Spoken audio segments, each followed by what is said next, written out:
Bueno, lehenik eta behin ongi etorri, Gaso Politeknikora, bilera eder honetan, gure liburu euskalen aurkezpena egiteko. Eta, bueno, lehenik eta behin, zuek aurkeztu horretik, liburu itxori pintzela batzuk emango dizkiot, pixkat esplikatzeko. Bueno, liburu komunitate ezberdinetan dagoen kultura ezberdinetaz ikasteko eta konturatzeko egina dago. Liburua gazoria dauden hizkuntzetan idatzita dago, ez? Eta 11 hizkuntza dira guztira. Eta, bueno, liburu honek jaso dituen helburu batzuk bezala izango zen, kooperazio linguistikoa, dala nola ulertzen den hizkuntza, ze balio dituzten, eta baita herri indigenetara gerturatzea beraien sentipenak, beraien bizi modua, ez, pixkat? Eta, bueno, horrela baita, 17 gehi bat garapen iraunkorreko helburua lantzen ari gara, ez? Dala, hizkuntza eta kultura aniztasunaren helburua. Bueno, hasi horretik bideotxo batzuk jarriko ditugu, lehenengo bideoa euskeraz da, gure gelakide batek egin du, Ismo izena du. Eta, bueno, buen ikusiko dugu bideoa. Da, pixkat liburua irakurtzen.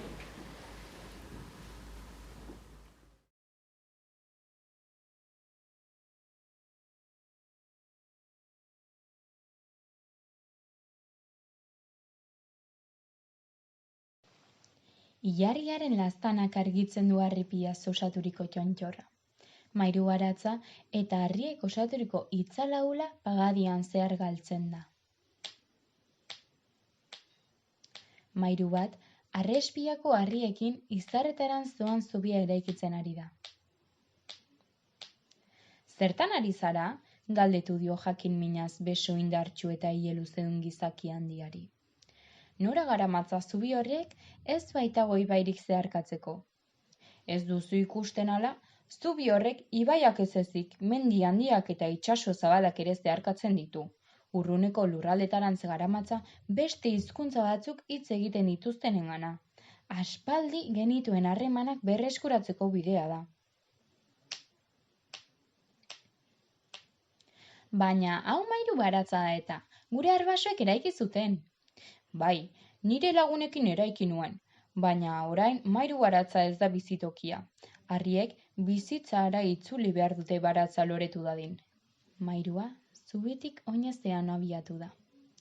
Baina zergatik ez duzu zubia amaitzen abiatu aurretik? Egia da zubiari zenbait harri falta zaizkiola, baina hutsa ez da beti ezaren sinonimoa, bizitza moldatzeko era baino. Dena eskura izateak ez du esan nahi zoriontsuagoa izatea. Ez da atsekabe handiagorik dena daukan eta hutsik sentitzen denan eramaino. Hortaz, utzi ezaiozu tartea ustasunari eta bete ezazu zure bizia. Aurrera egin dezagun!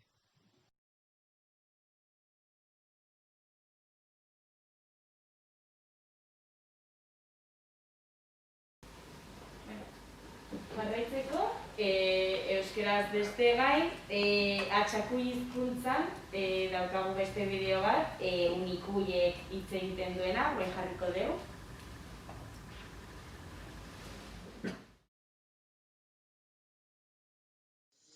Olá, sou Toim Runicuim, do povo Runicuim do Brasil.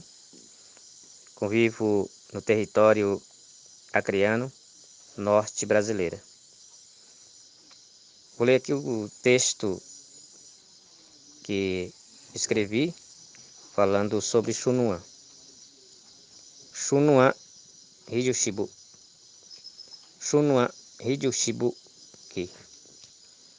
Yushibu Sharabu Haki Hiwabuki Musaki Yushiburan Barikaya Tarunk Timaki Mi Tarunkaran Yushibu Mia Mabu Butsa Watiruki Haska Inu Yumu Kaimbuna Nama Nimatimaki Mi Haskawara Yumu Yushi Yushin Yushibu Iwara habia pasoi bustito akake iwikina hamu ni mara ana mi yumu mi uinakamake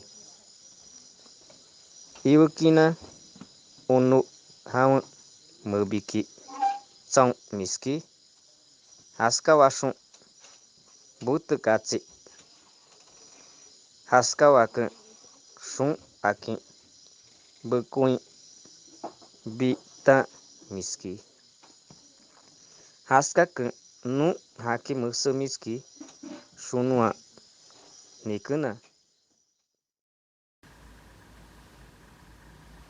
Eraztuek aurkeztu horretik, azkeneko bidea, nasa hizkuntzan egongo zela eta Xabi Kometak irakurri dugu.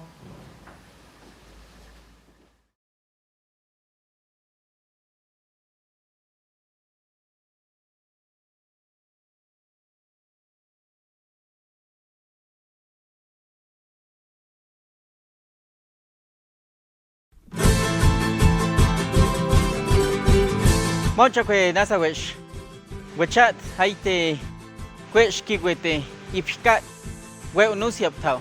Usnyek penasas kahiyun nasa pinzeni kiwe nau te walasa ya tau handa husyach penasas hi puna uhe atsa aite uyu tauna nyanchtash kiweka lechkwe mane kiwesu ustei uina ya wala ya stupisa ya tuwesh bitcha takhe napatya wesa mauk tau hiyu wahas chi us ya ak wahas nui hiyuna uhe lechkwe walana uhe tsha ya sku kahiyu satyat na sekhu bitcha sekhungu bityas hipa ya yatskatenwesh maneta yat patshipsa yaha yas tengch wisni nmete patsu sek ate ulsei nyanj yuwala ik tus tutash maukwech tau uyu yaj unste nenyuna uhe napaka napshoho cha wisni kahiyuho.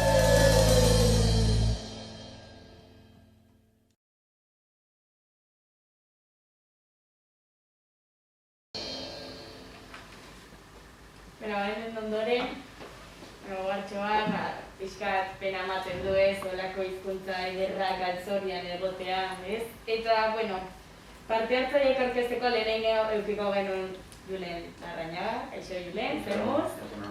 Bueno, zu Garabide elkartetik zatoz, ez? Eta zara baita liburuxkan Euskal Herriko parte testua idatzi duena, ez? Gero, Julenen ondoan Inés García Azkoaga aukiko genuen, ez? Euskal Herriko Unibertsitateko munduko hizkuntza ondarearen katedrak koordinatzailea, ez? Zemuz? Ondo? Egunon, bai. Eskerrik asko. Gero Mikel eta ni ezaguna garela. Kaixo, Mikel, zer moduz? Zu liburuaren editorea zara, ezta? Eta gero Miguel Ángel Lenkoro berezi barretuko genuen, EASO Politenikoko zuzendaritzako kidea aquí presente. Eskerrik asko. Mikel ja beste titulo batekin etorri da, Bueno, hasteko zurekin hasiko gara, Miguel Ángel. Eskolan garapen iraunkorreko helburuekin asko inputatzen ari da, azken denboraldi honetan, eta hor ikusten duzuen bezala, 17 kartela ikusten dugu, ez? Eta zer dela, eta esplikatu edazu, nola sortu zen 17 bat garapen iraunkorreko helburuaren ideia?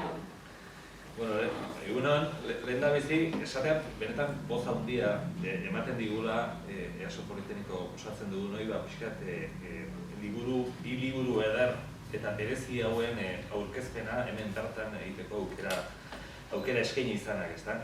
Eta eskerrik asko zuei, bereziki ingurumen hezkuntza eta kontrolako zikloko ikasle eta irakasle hori, ekitaldi hau hain bikain eta hain edarrean antolatzea. Lazer bat izan. Gainera, profesional kutsak zartezue.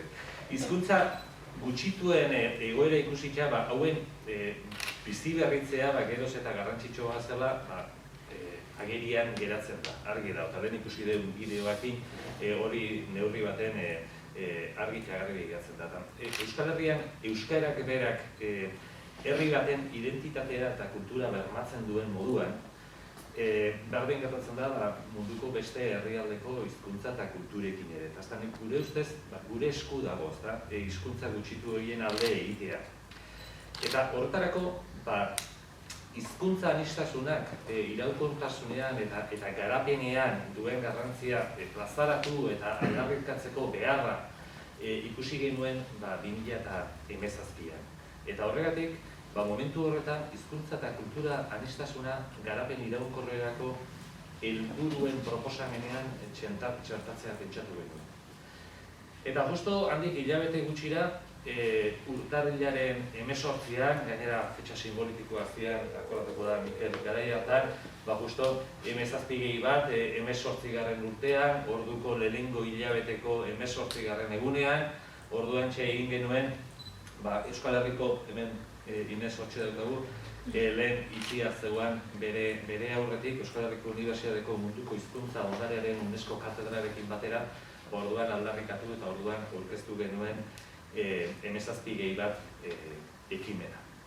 Eta horren lekuko dira, hemen ondoan daukagun ikasle batek egindako poster ederra, bertan baita ere asmatutako ikurra, 17+1 ikurra, eta guk neurri baten ikastetxean geure egin genuen 17+1 eta beste gainontzeko dauzkagun helburuekin, beste 17 helburuekin batera, gure ikastetxearen estrategiaren ardatz bilakatu genuen.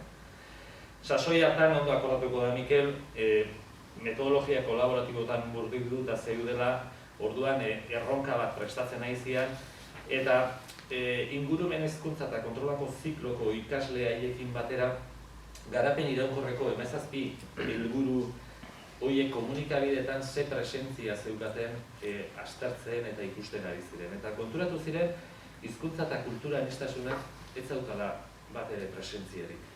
Eta konstatazio horrek hausnarketara eraman zituen analisira eta hortik sortu zen 17+1 horren beharra.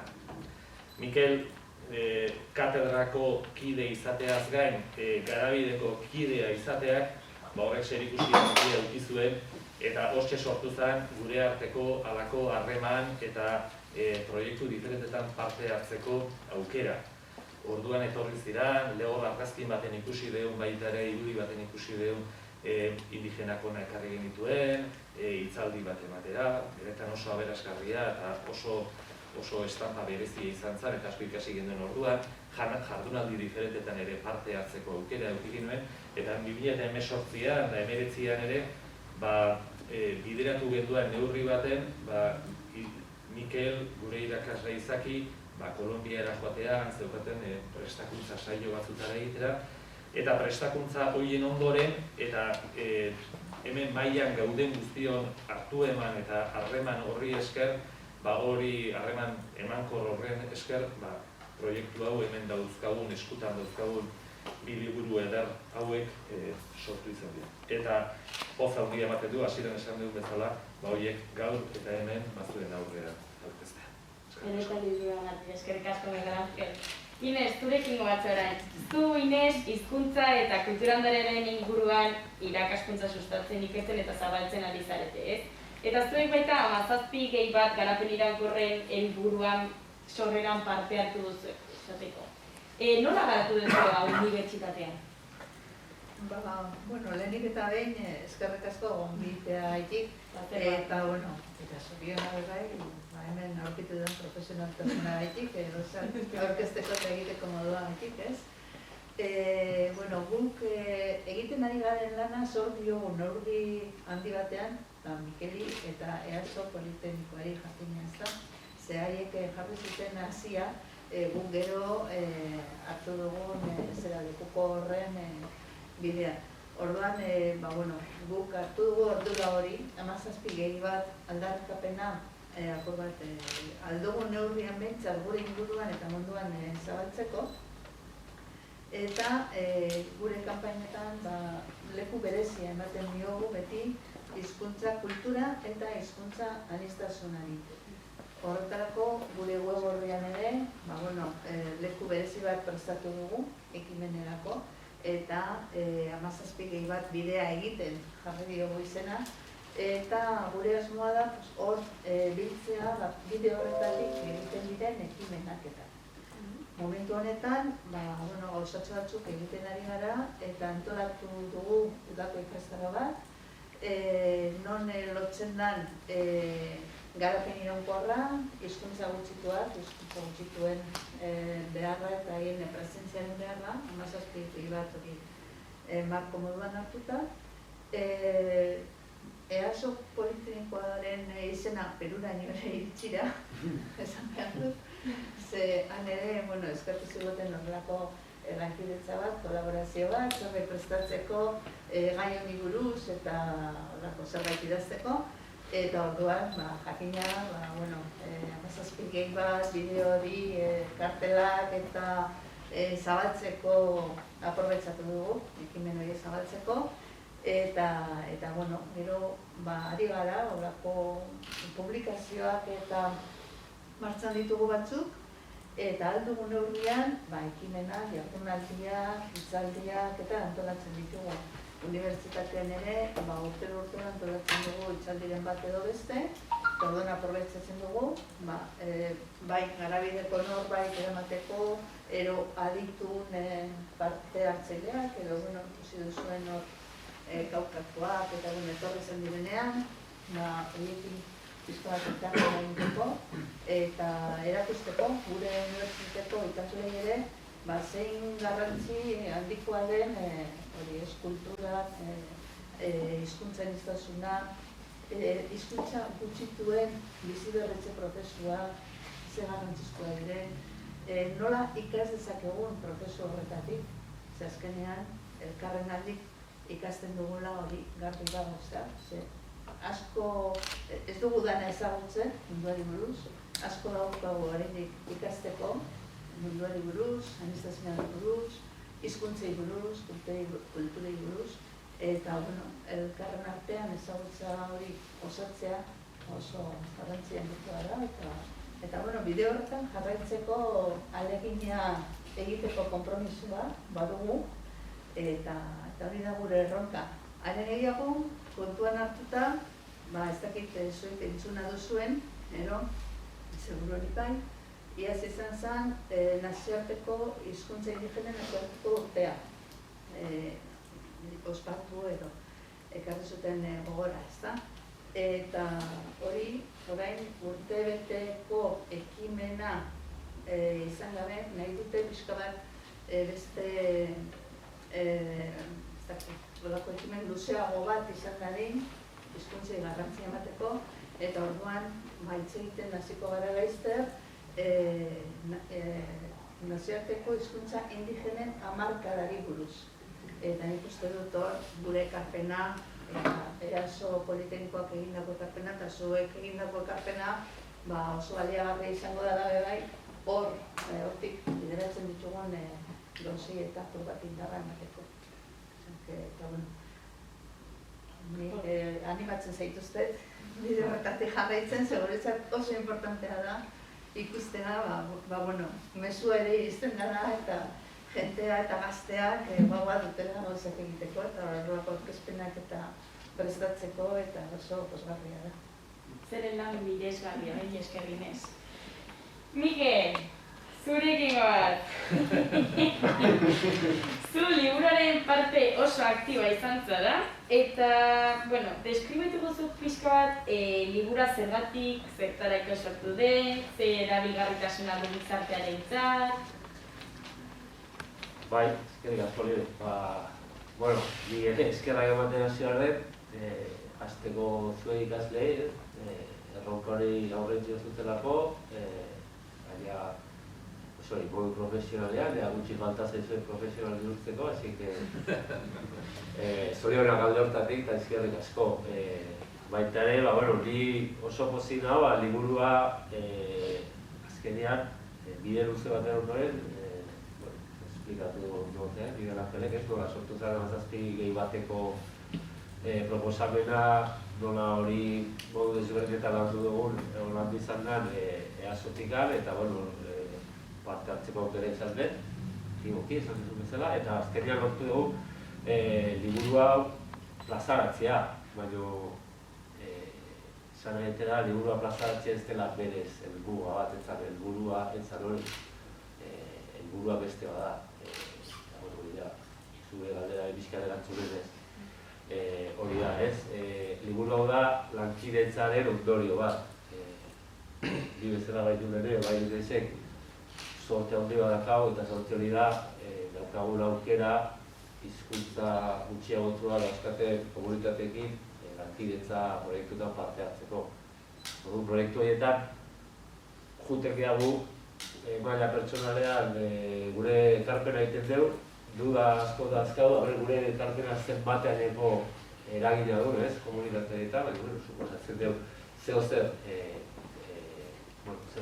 eragiten dugula, baina pertsonalki, nik esangoen nik nola bizitu eta baina nahiko bizipen partekatu dira. Pertsonalki guk horrelako proiektu batean parte hartzen dugunean, horrelako komunitate batean egoteganean haiekin lanean, pertsona haiekin bizitzen, pertsonalki jasaten eukitzen deun aberastasuna izugarria da.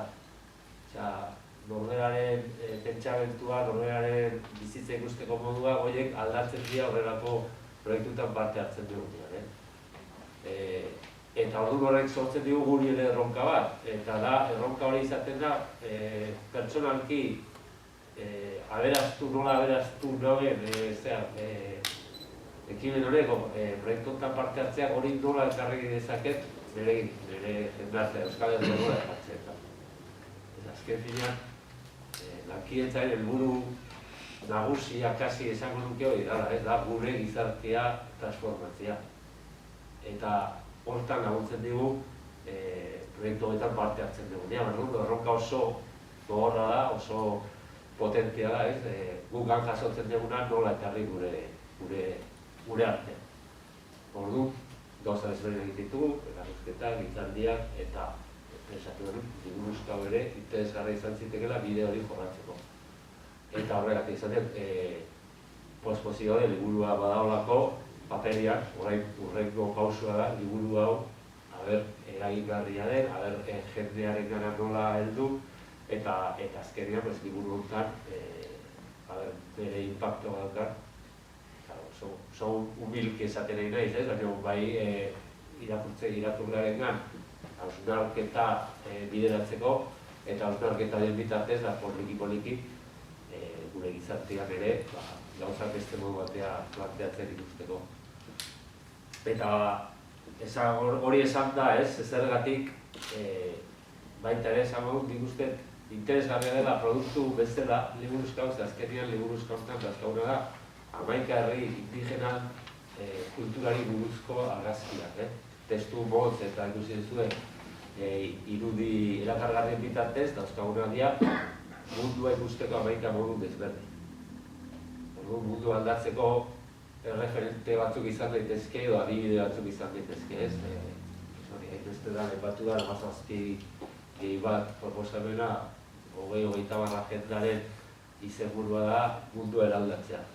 Mundu eraldatzeko beharko ditugu eredu batzuk edo beharko ditugu ideia batzuk. Liburuzka, ez dakit, xume honetan daude 11 proposamen edo 11 idea edo 11 pista.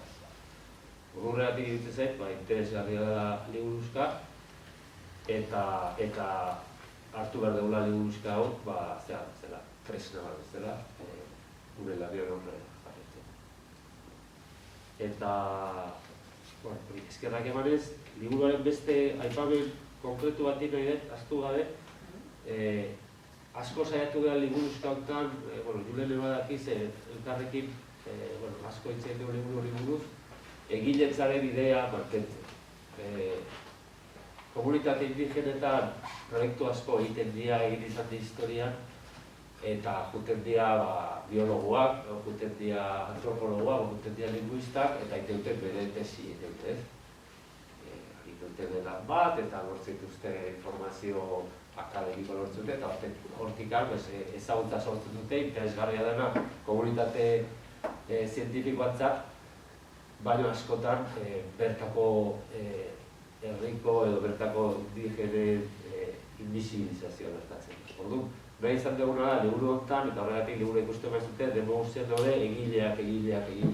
Orduan, dago testu bakoitzaren egilea zen den, itzulperen egilea zen izan den, marrazkien egilea zen izan den, hori delako baitaren nik pentsatzen dela oinarri bat harreman onak edukitzeko herri desberdinen artean, egiletza hauek aitortzen.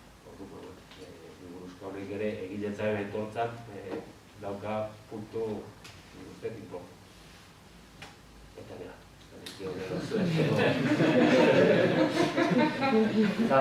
Jarraitu ezakegu bi egun hori guzti. Segurazki lortuko zelen partu bat, liburu esakurikea. Julen, zurekin jarraituko dut. Zuk garabidekoa izanik, azaldu ezaguzu pixka bat zer lan egiten du garabide Kolonbiako NASA komunitate honekin eta horren arira nola sortu da liburua.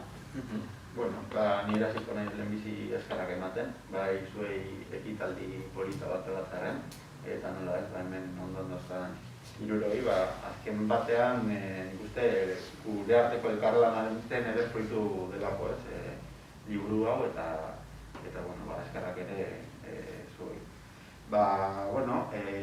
Garabidek gaukan lanean diardu NASA komunitatearekin, katedraren bitartez ere katedrako kideak ere han egon ziren, Mikelek igual hobeto esanduko izunik baino, bera han izan baiten hasieran, baina esango nuke 2010 ingurutik edo hasi ginela elkarra ezagutzen pixkanaka, eta guk hemen antolatzen dugun aditu formazio batera gonbiatu genuen bertako kide bat, eta geroztik harremana sartzen joan gara, ez? Eta azken 3 urteetan bertan formazio jarraitu eta trinkoagoak antolatzen gabiltza hango hizkuntza sustatzaileei, NASA hizkuntza zailtasun handikan dago, eta ari dira talde bat osatu dute, hango autoridade indigenek sortua, eta han badira sustatzaile talde batzuk hizkuntza biziberritze lanetan daudenek, ez? Eta gure formazioak batez ere jende horri bideratu daude, eta batira bai hezkuntzan, hezkuntzan murgiltze prozesuetan jarduteko, edo helduen irakaskuntzan, edo ekoizpen kulturalean, ez? Eta Mikelek eman zuen ikasgai hori, edo modulo hori, ekoizpen kulturaleko moduloa, eta horren barruan egon zen prozesu bat, eta egon zen aldako ariketa bat, eta horren baitan sortu da, ez? Eta, nik esan Mikelek galdetzen zuen, ea zenbateraino den eraginkorra egiten dugun, ez dakigu zenbateraino den eraginkorra, eta hori gero denborak esango du, ez? Eta, gaur irratian entzuten nuen, ez dakitzen 1000 kilometro hektarea deforestatu direla Brasilen, eta, hau ere hizkuntza indigenak amalorra zaintzen izena dauka, titulo dauka, eta gero galdera da guk egiten dugun gutxiarentzako beste mundu osoak zer egiten duen, ez? Bai biodibertsitatearen inguruan eta baita hizkuntzen inguruan, baina, nik uste gure aletxoa jartzen dugula, eta esaterako Cristina Azkue hemen duela 2 urte hitzaldian ematen egon zenak, hemen NASA jugoz idatzi du, testu bat idatzi du, eta mundura plazaratzen du NASA jugoz, eta mundua ekartzen du ere komunitatera, mundua Euskal Herria, Zitsua, Amazigak, Brasileko jendea, NASA jugoaren bitartez, ez? Eta NASA komunitatean ez dira hainbeste, NASA jugoz dauden testuak, eta hau ez da egongo gaztelaniaz. Hau NASA jugoz eta beste 11 hizkuntza indigenetan egongo da.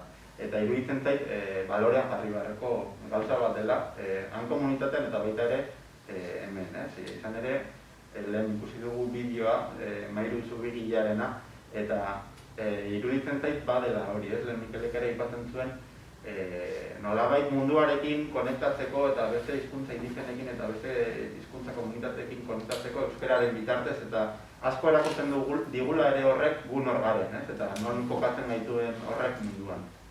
Eta, metafora horrekin jarraitu Zubigilarena, hori, esan nahiko nuke oso pozik gaudela Garabiden, Garabideren helburua baita hizkuntza komunitateekin zubiak sortzea, Zubigileak izaten zaiatzea, baina era berean Euskal Herrian bertan ere zubiak sortzea. eta bai katedralekin eta bai EASOren laguntzarekin eta lankidetza honekin sortu da material hau, eta uste dugu hori dela bidea, gure arteko harremanak ere saretu, sendotu, eta hortikan gero eta gehiago, bai euskararen alde, bai gure hizkuntza komunitatearen alde, eta baita munduko hizkuntza aniztasun eta mundu justuago baten alde lortuko dugula. Eta, bueno, bukatzeko nahiko nuke hemen badago lehenengo mitoa, Kolibriaren mitoa, eta iruditzen metafora oso polita dela, Oiana zutan dago, eta itzali beharra dago, eta kolibria gara bakoitzak kantatxo bat jartzen erretzen ari den baso horretan. Eta iruditzen zait metafora polita dela, bai liburuizka honena eta baita ere egiten ari garen lan horretan.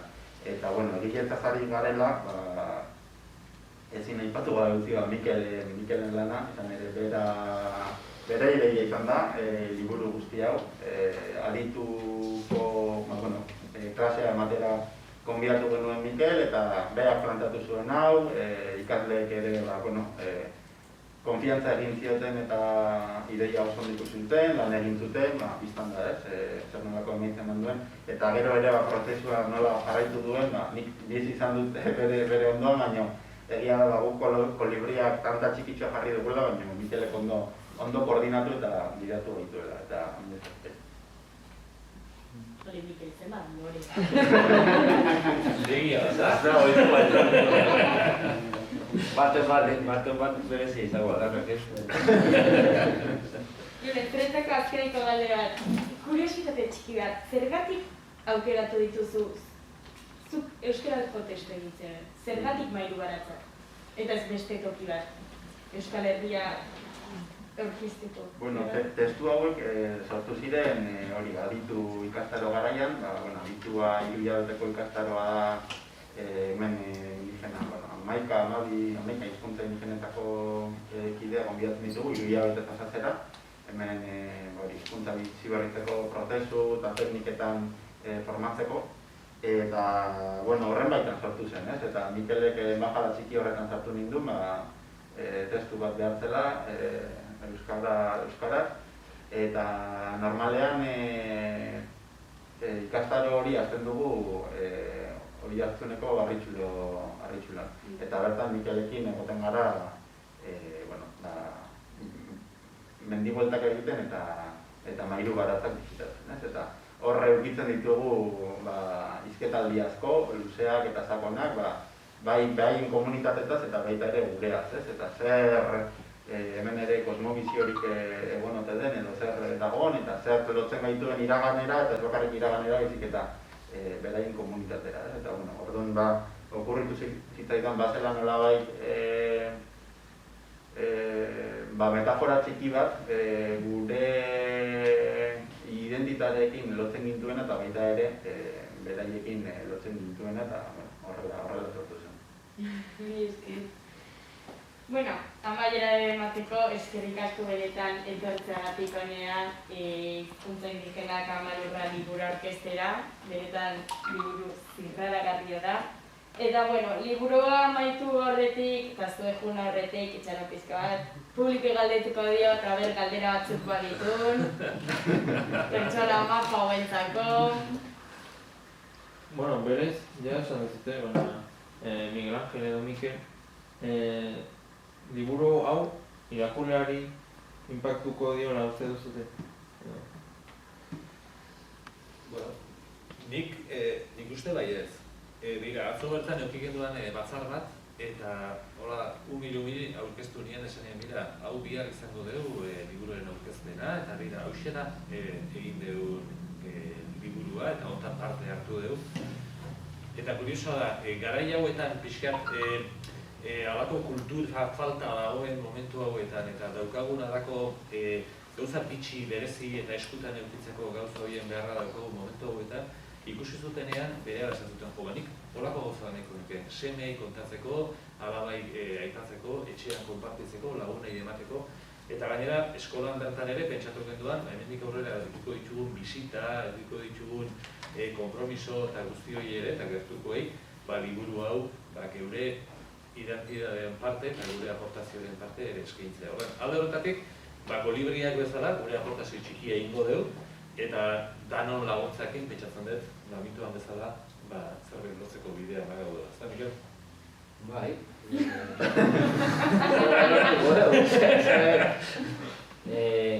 Ipuiak motza dira. Irakurri behar dira igual 2, 3, 4 aldiz.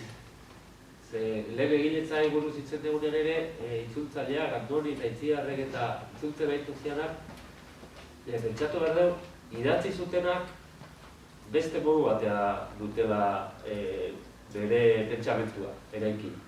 Orduan, gauza kontatzeko beste modu batea kontatzen zen. Gauza ipuiak kontatzeko edo idazteko beste modu batea idazten dute. Orduan, itzultzaileen lana ere izan zen, aldik eta gehiena errespetatzea idazteko modu hori.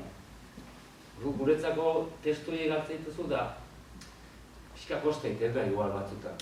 Baina jarrera izan behar du, horrela, behaien pentsamentu hori dela, eta hori kostatzen zaio guri segurazki, gu delako oso, ez da gero, eskema batzutan ohituta.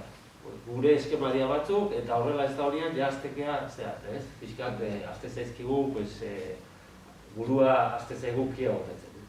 Hori ere da, ariketa bat, irakurlearentzako bilatzen dela, ez? Lehen esaten, ez? Pixka provokazio bat.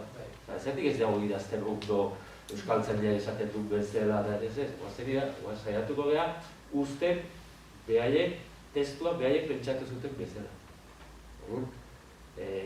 Liburuskaren helburua hori da, ez inpaktu hori ere bilatzen da.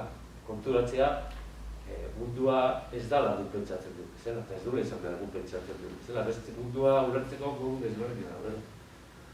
Eta Manpena ere, aurrekoan bizki bat komentatu denez, Manpena ere gauza bera da, ez? Eta jarri mundua modu batean, beste modu batean izan baina. Liburuska txiki honetan, provokazio eta ari mutur pila bat. Alde hortatik, eragiteko probabilidade batzuk ikusiko.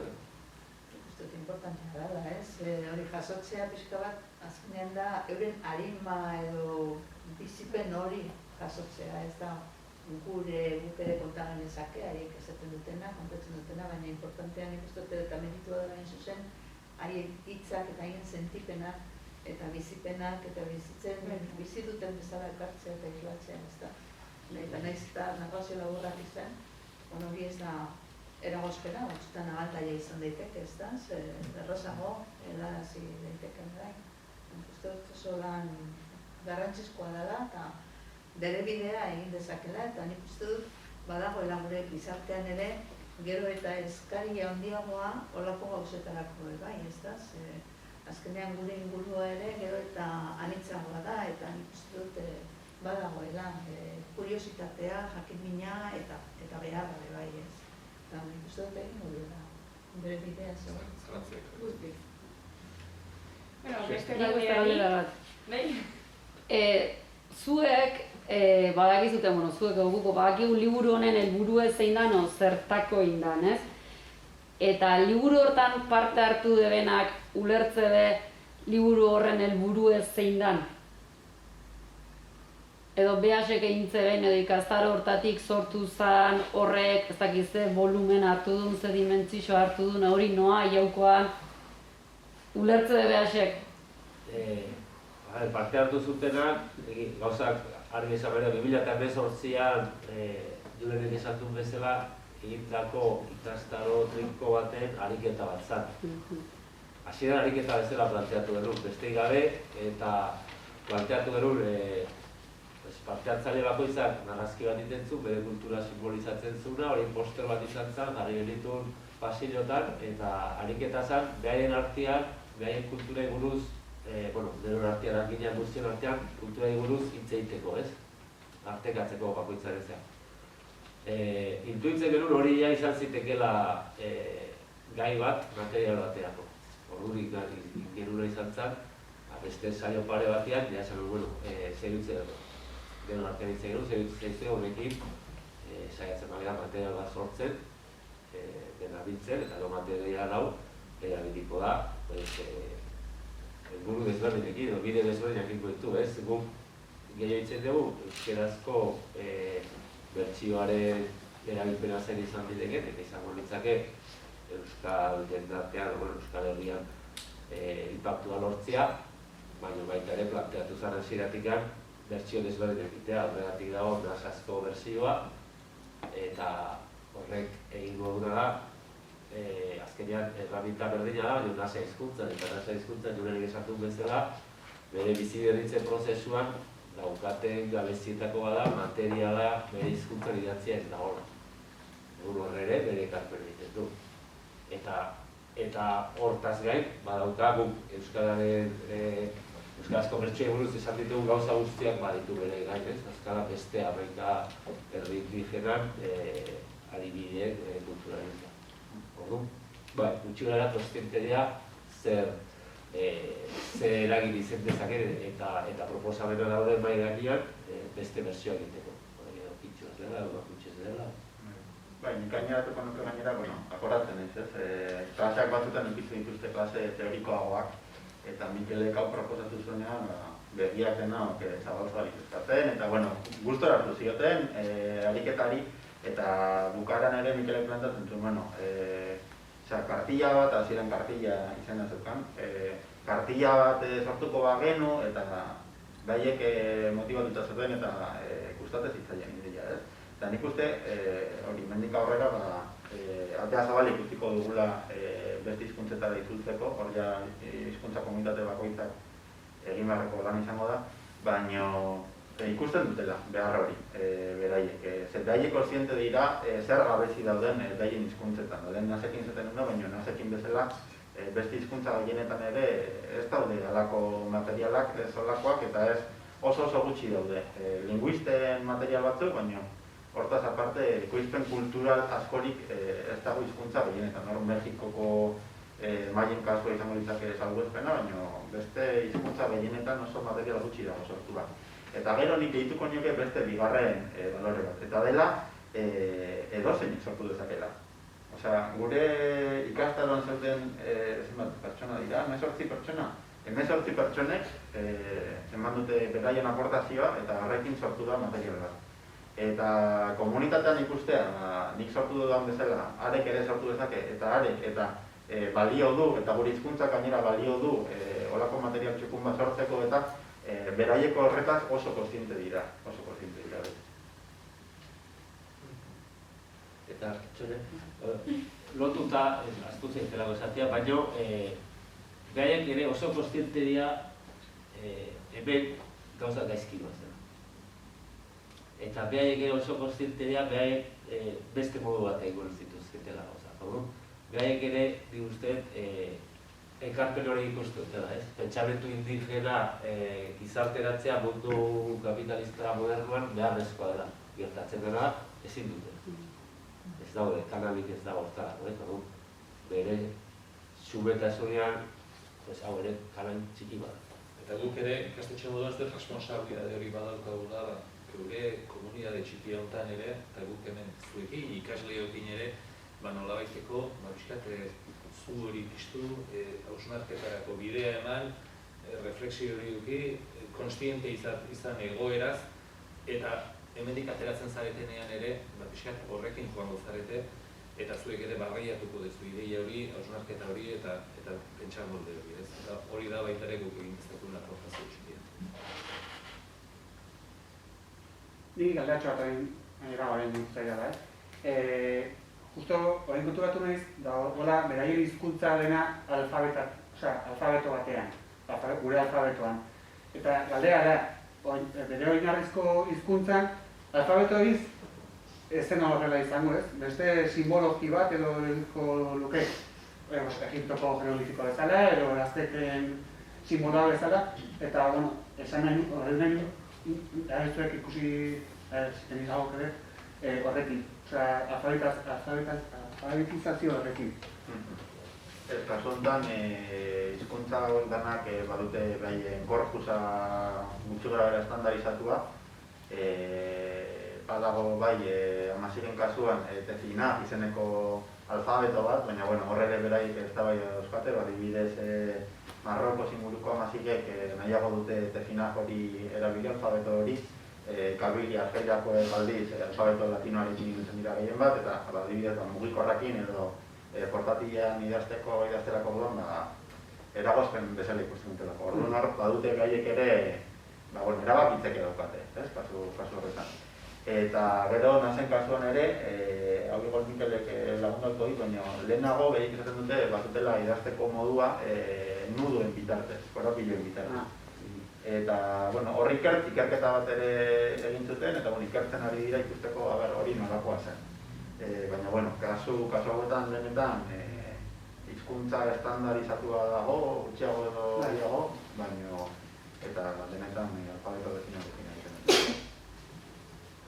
Bai, hor, katedrakin puginarian Kolombia lehenengo, ni tokatzea lehenengoa aldiz beste komunitate bat zen, beratzean, eta haiek haizean eztabaidatzen nola idatziko zuten bere hizkuntza.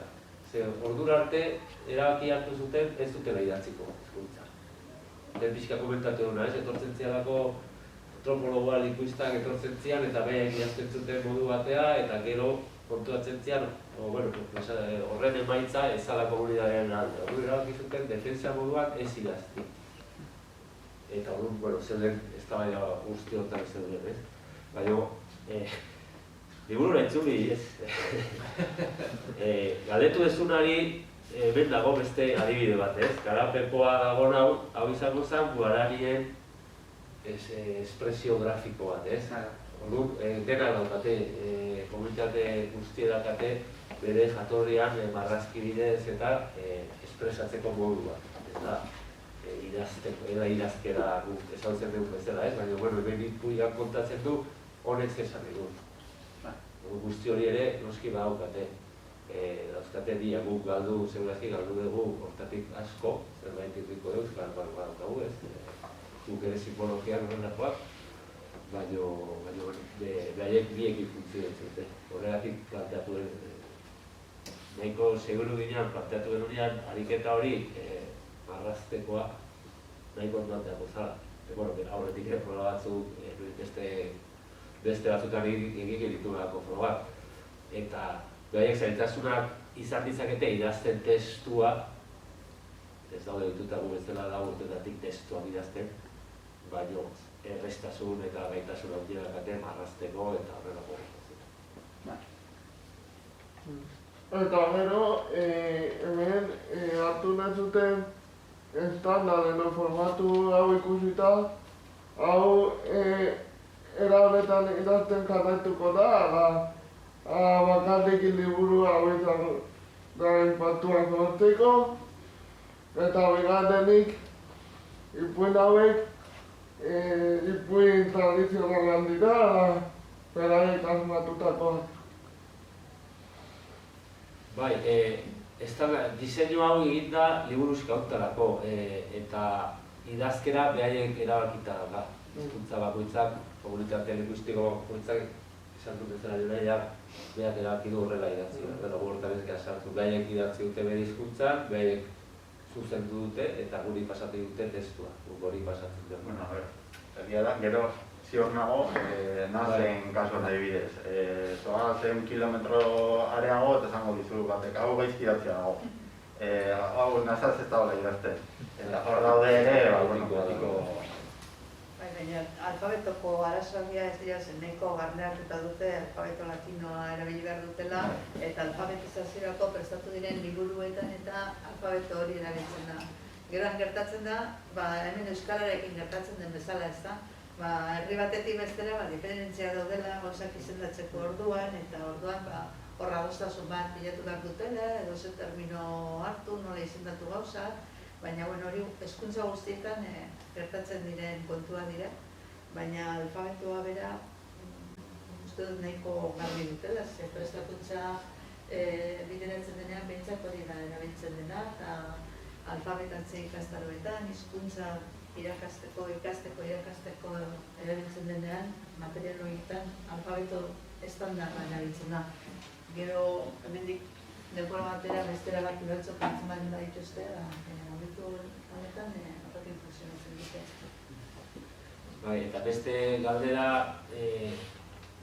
egile bakoitzak erabakizu nola representatuko zuen bere mundu. Ze ipuiek bitartez eta ze marrazkik bitartez. Guk planteatu den hona izan zen, marraztu zazu, zure kultura irudikatzeko marrazki bat nahi zuen. Eta horrek ere, nik uste eta aberastasuna ematen diola liburuai, ze batzuk aukeratu zituzten, poesia batzuk, marrazki batzuk eta poesia, beste batzuk ipuin laburu bat. Beste batzuk erakutsi dugun honen, ez? Behaiek diseinu tradizional bat eta hori esplikatu. Beste batzuk zugeari buruz hitz egin zuten. Eta beste batzuk zuhaitzak aukeratu zituzten. Hor ere, dago aniztasun handia proposamenetan eta baita ere ezaugarri amankomun bat dago kultura nola lotzen duten naturarekin. Dira beste gai bat liburuzka hortan nahiko evidentia da.